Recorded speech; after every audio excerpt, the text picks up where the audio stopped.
배나영의 보이스 플러스. 관계는 사람 간의 거리를 결정합니다.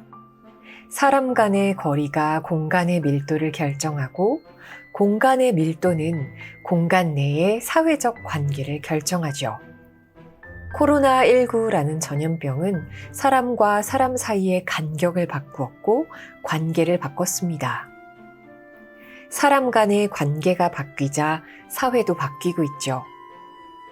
건축을 전공한 유현준 교수는 코로나가 가속화시킨 공간의 변화를 살펴보고 앞으로의 공간이 어떻게 바뀔지 예측하고 상상하고 제안합니다. 우리가 생활하고 있는 공간에 가까운 미래를 엿봅니다. 공간이 바뀌면 조직이 바뀌고 공간이 바뀌면 사회가 바뀝니다. 어떤 공간을 만들고 어떤 사회를 만들어 나갈지 생각해 보시면 좋겠습니다. 오늘은 공간의 미래라는 이 책을 요약해 볼게요. 구독과 좋아요, 알림 설정 감사드려요. 공간의 미래, 유현준 지음, 의류문화사. 1장, 마당 같은 발코니가 있는 아파트. 우리 몸은 그대로인데 우리 소유의 물건은 점점 커지고 종류도 늘어났죠. 세탁기만 쓰는 게 아니라 건조기와 스타일러가 생겼고요. 냉장고뿐만 아니라 김치냉장고, 식기세척기, 음식물 건조기, 정수기를 두고 삽니다. 물건을 더 소유할수록 집은 더 좁게 느껴지죠. 하지만 수십 년 전에 지은 아파트들은 이런 변화를 수용하지 못하고 있습니다. 유현준 교수님의 계산으로는 코로나로 인해 집에서 보내는 시간이 평소보다 155%까지 늘어났는데요. 이는 기존의 집이 감당해야 하는 공간을 1.5배 초과했다는 뜻이에요. 그래서 체감상 집이 1.5배 작게 느껴지기 시작했지요. 게다가 국민의 50%가 마당이 없는 아파트에 살고 있는 요즘 발코니는 확장을 하면서 실내 공간이 된 지 오래입니다. 그러니 사회적 거리두기를 하면 자연과 격리된 가택연금 상태가 되죠. 현재 도시에서 자연을 만날 수 있는 공간은 모두 공적 공간입니다. 하늘을 볼 수 있는 자연은 공원에 나가거나 길을 걸어야 만날 수 있는데 예전에는 이런 공간이 소셜 믹스가 이루어지는 좋은 공간이었지만 사회적 거리두기를 해야 하는 시대에는 위험한 공간이기도 합니다. 유현준 건축가는 도시와 건축을 업그레이드할 필요가 있다고 설명해요. 1가구 1발코니를 만들어 누구나 사적인 마당, 외부 공간을 가질 수 있게 하고요. 아파트 단지 1층을 적극 개방해서 소셜 믹스가 가능한 공원을 만드는 거죠. 포스트 코로나 시대, 새로운 공간이 만드는 새로운 사회를 꿈꿔봅니다. 2장, 종교의 위기와 기회. 같은 시간, 같은 장소에 사람을 모아서 한 방향을 바라보게 하면 그 시선이 모이는 곳에 권력이 생깁니다. 종교의 권력을 만드는 방식은 높이였어요. 평지에 있는 사람은 제사장을 올려다보고 시선의 집중을 받는 제사장에게 권력이 집중되죠.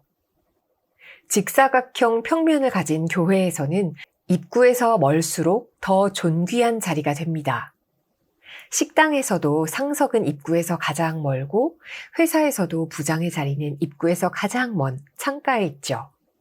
권력자의 자리는 동선의 끝에 위치합니다. 수많은 시선이 모이는 곳에 권력이 생겨나는 건 현대 사회에도 적용됩니다. 인스타그램 팔로워가 많을수록 권력이 높아지고 유튜브 동영상의 조회수가 높을수록 권력자가 됩니다. 플랫폼은 바뀌지만 시선의 권력은 유지되는 거죠. 그런데 전염병은 이런 권력을 해체합니다.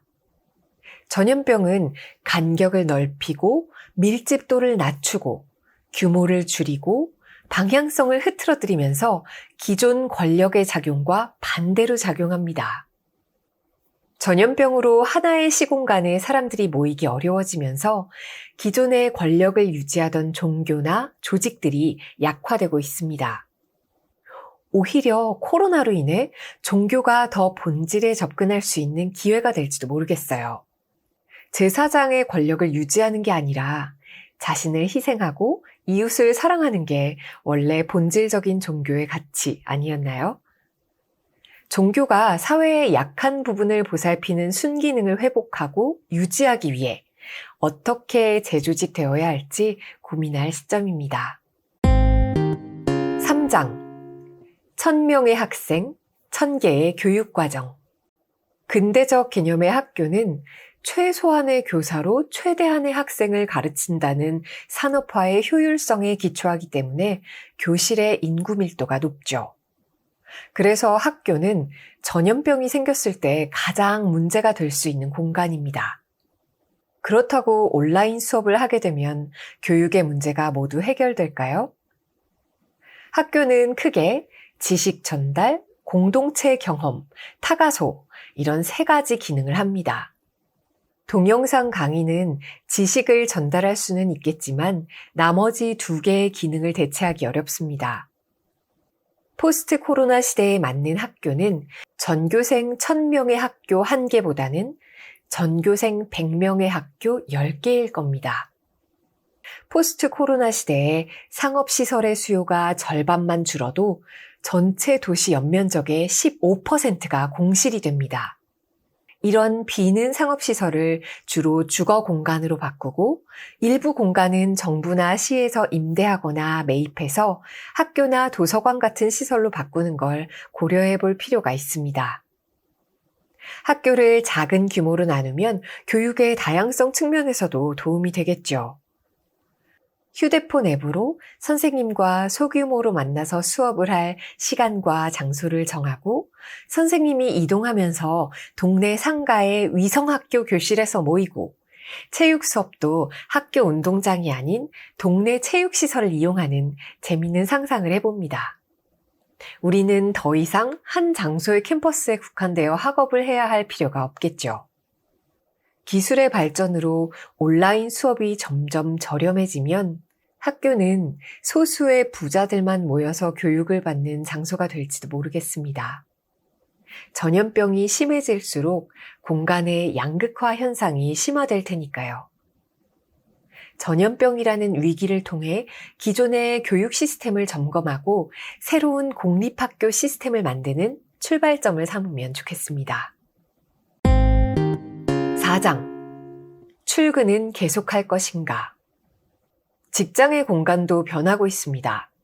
어쩔 수 없이 재택근무를 할 수밖에 없게 된 상황이죠. 팀원끼리 함께 들여다볼 서류는 이제 책상이나 캐비넷이 아니라 인터넷 가상 공간 속 클라우드에 있습니다. 새로운 업무 공간이 창조된 셈입니다. 가장 바람직한 사무실은 내 자리는 있되 자유로운 공유 공간이 좋은 곳에 넓게 있는 겁니다. 각 업종별로 출근과 재택의 비율, 사무실 내에서의 개인 공간과 공공 공간, 창의적 공간과 집중력을 높이는 공간의 황금 비율을 찾는 것이 중요합니다. 거대한 조직은 코로나에 취약하니 여러 개의 작은 조직으로 나누는 것이 좋겠죠. 하지만 누구나 오가는 일반적인 공유 오피스에서 일하면 보안상의 문제가 생깁니다. 그러니 같은 그룹 내의 사원들끼리 여러 거점 오피스에 나누어서 일하는 게 대안이 될 수 있습니다. 거대 사옥이 사라지고 같은 시공간을 나누는 출근 문화가 없어진다면 회사는 거대한 프리랜서 집단과 같아질 겁니다. 이렇게 되면 공동체 의식이 와해되는 경우가 생기겠죠. 이런 흩어진 개인들을 묶을 수 있는 방법은 기업 철학이 될 겁니다. 기업 철학이 없는 기업은 생존이 어려워질 것이라고 예측합니다. 5장. 전염병은 도시를 해체시킬까? 덴마크의 건축가 얀 겔은 벤치를 가지고 재밌는 실험을 했습니다. 꽃밭을 향해 앉아서 꽃을 볼 수 있는 벤치와 거리를 향해 앉아서 사람을 볼 수 있는 벤치. 어느 쪽 벤치에 사람이 더 많이 앉는지 알아보는 실험이었어요. 결과가 어땠을까요? 사람을 구경할 수 있는 벤치에 무려 10배나 더 많은 사람이 앉았습니다. 대중의 흐름에서 이탈되면 불안을 느끼는 인간의 본능이 작용했을지도 모르겠어요. 이런 본능은 도시 공간에서도 나타납니다. 더 큰 집단에 포함되려는 사람의 심리가 더 큰 도시로 사람이 모이게 만들죠.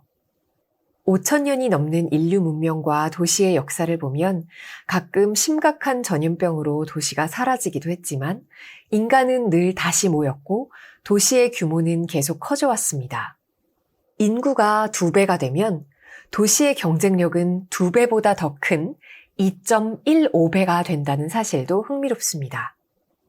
제프리 웨스트의 저서 스케일에 따르면 인구가 2배 늘어날 때 특허 출원 건수가 2.15배로 늘어나고 평균 임금, 전문 직업인 수도 2.15배 늘었습니다. 반면 도시의 규모가 늘어나면 도시 인프라의 초기 투자 비용은 7.5% 줄어들고 창의성은 7.5% 늘어납니다. 더 큰 도시가 될수록 경쟁력이 생긴다는 연구 결과죠. 도시의 인구와 밀도를 성장시키면서도 전염병에 강한 도시공간 구조를 만드는 것이 중요해집니다. 그렇다면 어떤 공간 구조가 되어야 할까요? 공원의 분포가 중요합니다. 다양한 계층의 사람들이 섞여서 하나의 공동체를 이루며 소셜 믹스를 할 수 있는 곳은 오프라인 공간에서 공원이 담당해야 할 몫입니다. 6장 지상에 공원을 만들어줄 자율주행 지하 물류 터널. 뉴욕에서는 경제적인 배경과 상관없이 센트럴파크를 산책하고 벤치에서 샌드위치를 먹고 토요일 밤이면 브라이언 파크에서 영화를 공짜로 볼 수 있습니다. 이런 도시에서는 부자나 가난한 사람이나 공통의 추억을 만들 수 있죠. 도시에는 공통의 추억을 만드는 공짜 공간이 필요합니다. 우리는 이런 소셜 믹스를 위해 재건축 단지에 분양 아파트와 임대 아파트를 함께 넣었지만 결과는 좋지 않았습니다. 인간은 부와 권력을 공평하게 나누고 싶어 하지 않기 때문입니다. 그래서 소셜 믹스는 상대방의 배경이 어떤지 모르는 익명성 상태에서 이루어져야 합니다. 도시 공간에서 익명의 소셜 믹스를 가능하게 해주는 장소는 공원, 벤치, 도서관입니다. 공짜로 머물 수 있는 공간에서 공통의 추억을 만들면 소셜 믹스가 되죠. 우리나라 역사상 가장 긍정적인 소셜 믹스였던 2002년 월드컵 당시 시청 앞 광장을 떠올려 보세요. 우리는 그때 그곳에서 정치 성향, 소득 수준, 성별, 나이, 종교와 상관없이 공통된 추억을 만들었습니다. 그런 공간이 필요합니다.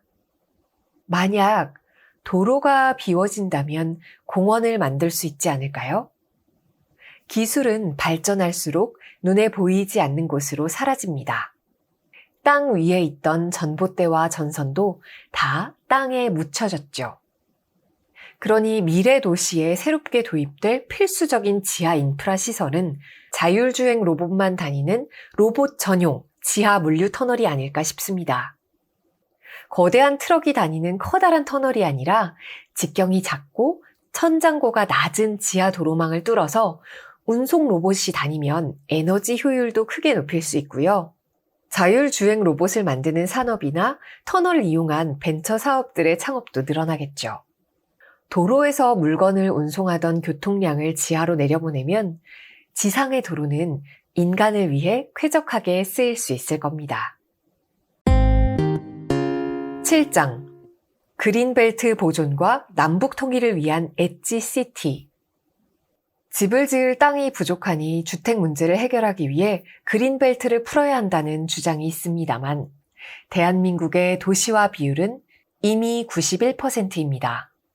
전체 인구 중 도시에 사는 사람이 91%라는 뜻입니다. 보통 경제학자들은 도시화 비율이 80% 중반이 넘어가면 도시화가 완성되었다고 말하는데요. 현재 전 세계에서 도시화가 90% 이상인 곳은 싱가포르, 홍콩, 한국뿐입니다. 한국은 도시화가 완성되고도 남았다는 뜻이죠. 이 말은 우리에게 택지가 부족하지 않다는 뜻입니다. 새롭게 택지를 개발하는 대신에 기존 택지의 효율을 높이고 이름뿐인 그린 벨트를 제대로 된 그린으로 회복하는 일이 필요합니다. 그린벨트 중에서 가치가 높은 도시와 접한 경계부의 땅을 좁고 길게 집중적으로 개발하고 나머지 그린벨트를 공원으로 바꾼다면 새로 지어지는 주거는 도시의 편리함과 공원 경치를 함께 갖는 가치 높은 부동산이 될 수 있습니다. 고밀화된 공간을 어떻게 디자인하느냐에 따라 도시의 경쟁력이 달라집니다.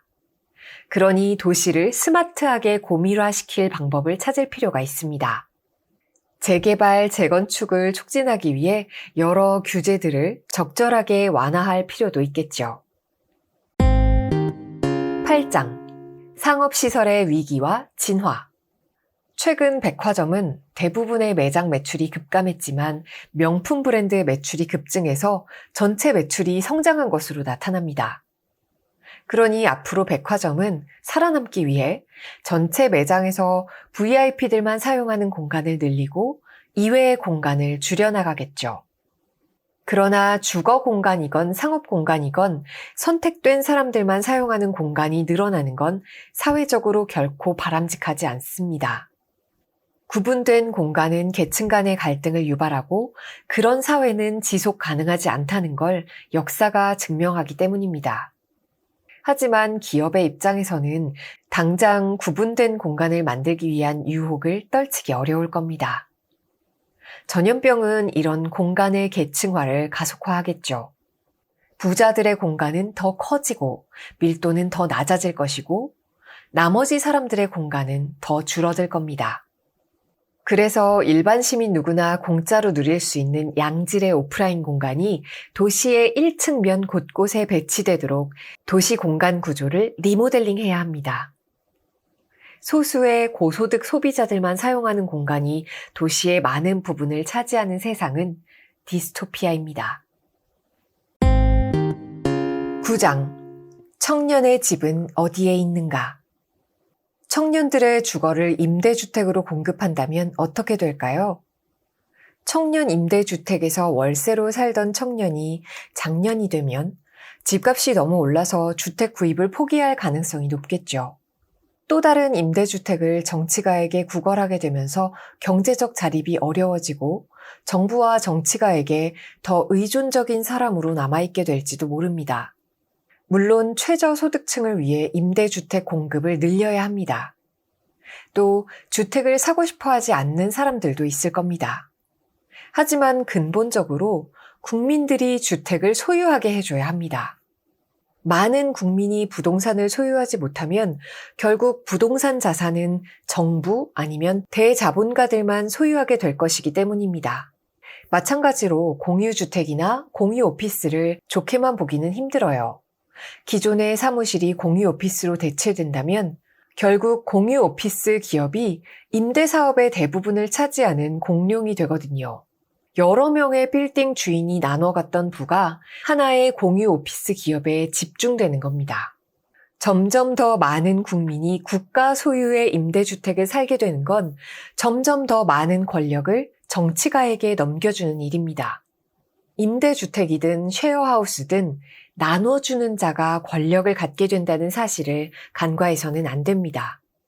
어느 한 집단이 너무 많은 부를 소유하면 부패하게 됩니다. 정부도 마찬가지예요. 지금 중국 정부가 소유한 부가 중국 전체의 3분의 1이라는 사실을 생각해 보세요.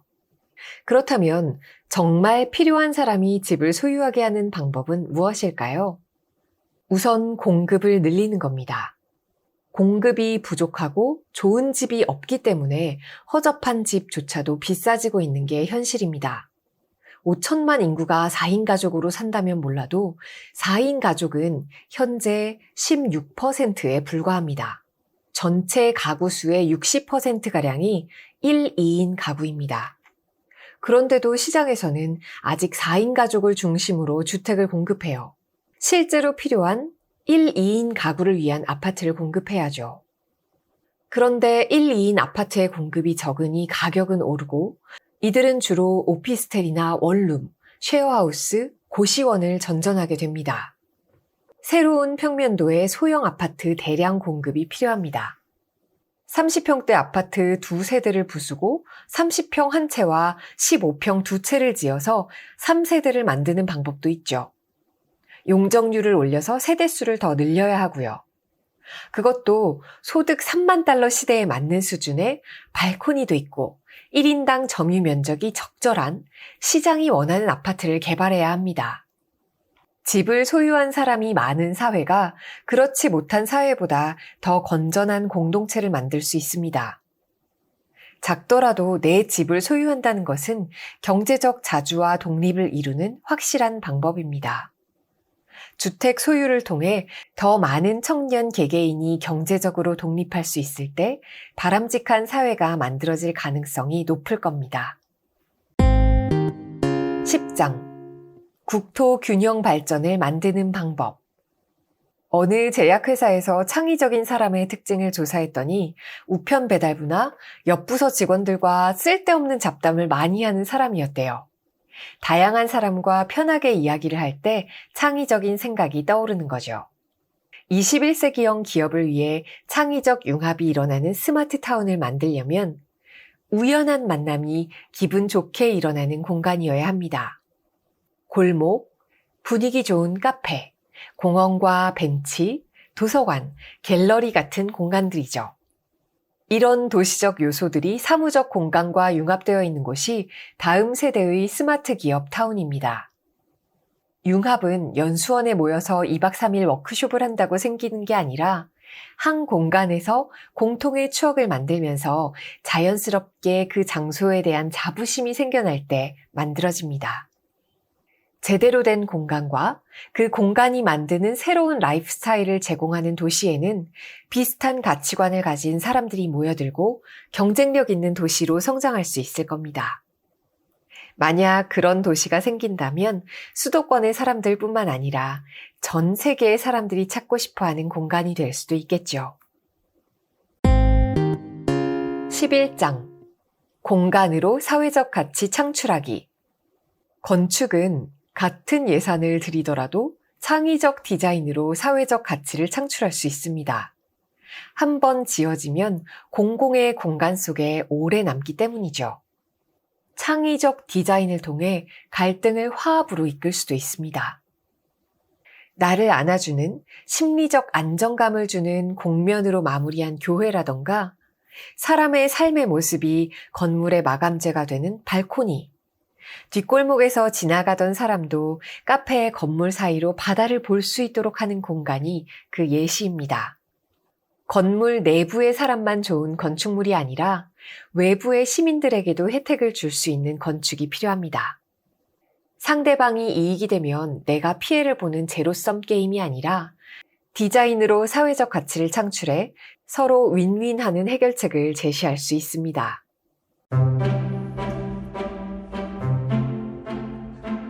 우리가 실제로 사는 집은 작을지언정 현대인은 몇천 원의 커피값이면 여러 카페 공간을 소비할 수 있습니다. 멀리 해외여행을 가는 사람들도 많아졌죠. 그러니 현대인 한 명의 공간은 사는 집 외에도 이용하는 각종 카페, 레스토랑, 영화관, 미술관, 경기장, 공연장, 여행지 등으로 구성됩니다. 역사상 최대의 크기죠. 이런 공간의 소비가 코로나로 인해 없어지게 됐어요. 카페에서 쉴 수 없고 퇴근 후 회식을 할 수도 없고 해외여행도 갈 수 없게 됐습니다. 개인의 입장에서 한 사람이 소비하던 공간이 5분의 1 이상 줄었습니다. 내 공간이 줄어드니 권력과 자산이 줄어든 느낌이 들죠. 그래서 코로나 블루가 찾아오고요. 아이러니하게도 코로나 때문에 공간의 중요성을 더 많이 느끼게 됐습니다. 공간에 대한 욕구는 커졌는데 집값은 천정부지로 올랐습니다. 내 집도 아닌 집을 꾸미기는 아까우니 그림을 사서 거는 소비가 늘어났고 이사하면 가지고 갈 수 있는 가구를 바꾸는데 돈을 쓰기 시작했습니다. 리조트에 가고 호텔에 묵는 것도 안심할 수 없어서 가장 안전하고 소유할 수 있는 자동차에서 잠을 자는 차박이 유행합니다. 차박은 어디서든 그곳을 내 집 마당으로 만드는 일이죠. 전염병은 여러 가지로 우리 삶의 공간을 바꿨습니다. 바꾼 공간은 우리의 생각도 바꿨죠. 전염병에 강하면서도 사회 계층 간의 양극화를 줄이고 갈등을 해소할 수 있는 공간 구조가 절실합니다. 오프라인 공간과 온라인 공간 두 세계 모두에서 권력을 더 분산하고 사람들끼리의 융합이 늘어나는 공간 체계를 만들어야 합니다. 새로운 공간을 만들어야 새로운 부자가 만들어지고 계층 간 이동 사다리가 복원되겠죠. 그러니 새로운 집, 새로운 업무 환경, 새로운 학교, 새로운 상업시설, 새로운 도시 공간 구조가 필요합니다. 선형의 공원, 자율주행 로봇 전용 지하 물류터널, 발코니가 있는 아파트, 규모는 작아지고 다양성은 커진 학교, 다양한 구도심과 특색 있는 지방도시가 그런 공간일 수 있습니다. 새로운 공간, 새로운 도시 인프라에 대한 고민에 공감하신다면 공간의 미래, 이 책을 읽어보시면 좋겠습니다. 오늘도 성장하는 하루 되시길 바라요. 우리는 다음 영상에서 만나요. 안녕. 배나영의 보이스 플러스